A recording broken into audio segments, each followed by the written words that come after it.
Hi, this is my second video about intentions.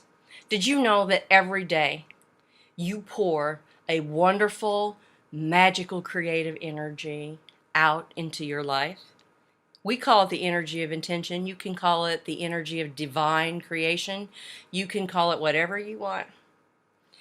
But as you speak and act, you are directing that energy to go and create. So every day, by what you do, you are making things happen. So if you say every day, oh, I'm sick, I feel bad, I am never going to feel better, you are actually putting energy toward being sick and never feeling any better.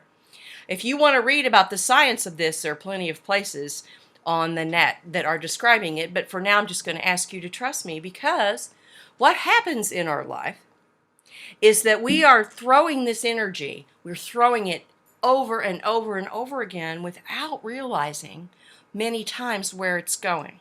We're speaking, we're acting, and then we're surprised at what we're creating.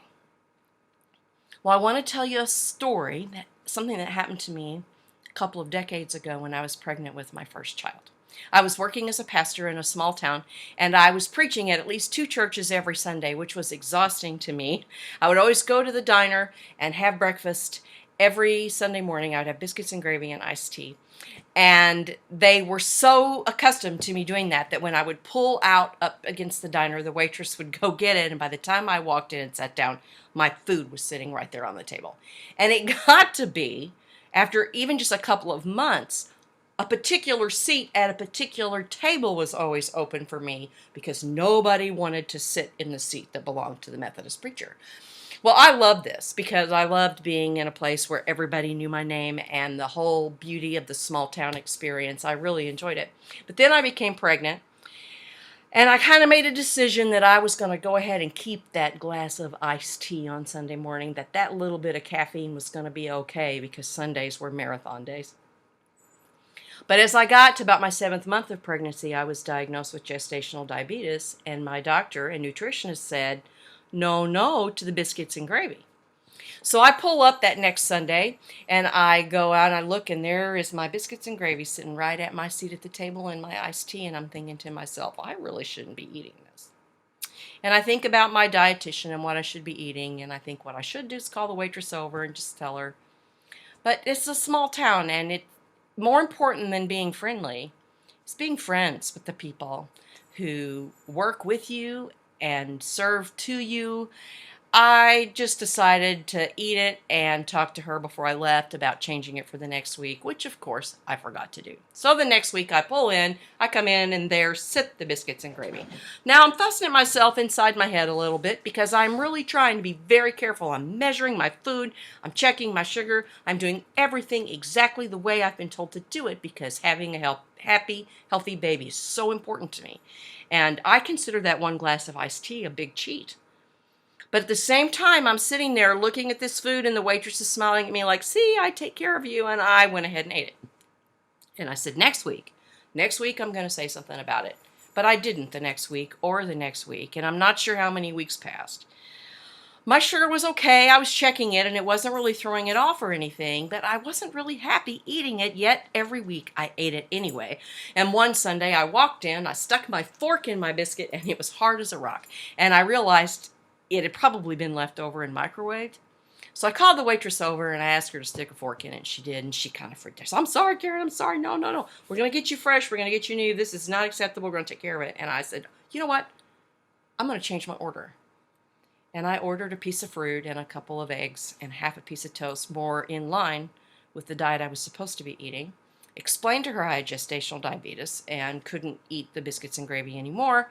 And she was like, oh, well, I'll just wait for you every Sunday. We'll do everything we can to get this baby here happy and healthy. And so I managed to break the pattern of biscuits and gravy.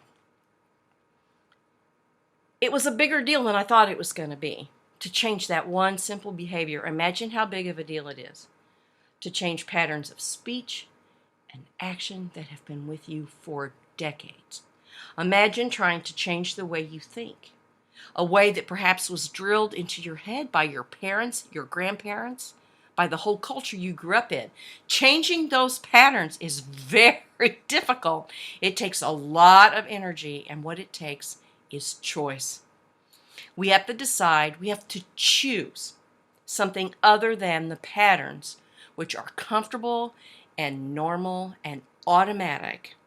And in order to do that, we have to expend a lot of energy to move out of that pattern, because not only are we accustomed to those patterns, other people are accustomed to them, they expect them, they depend on them, and they react when we do something differently. I didn't want to hurt a waitress's feelings who was so proud of bringing me my food. Imagine what it's like when you change a pattern of speaking to a spouse or a child after a decade or 2 decades. Imagine the reaction when you instill a change.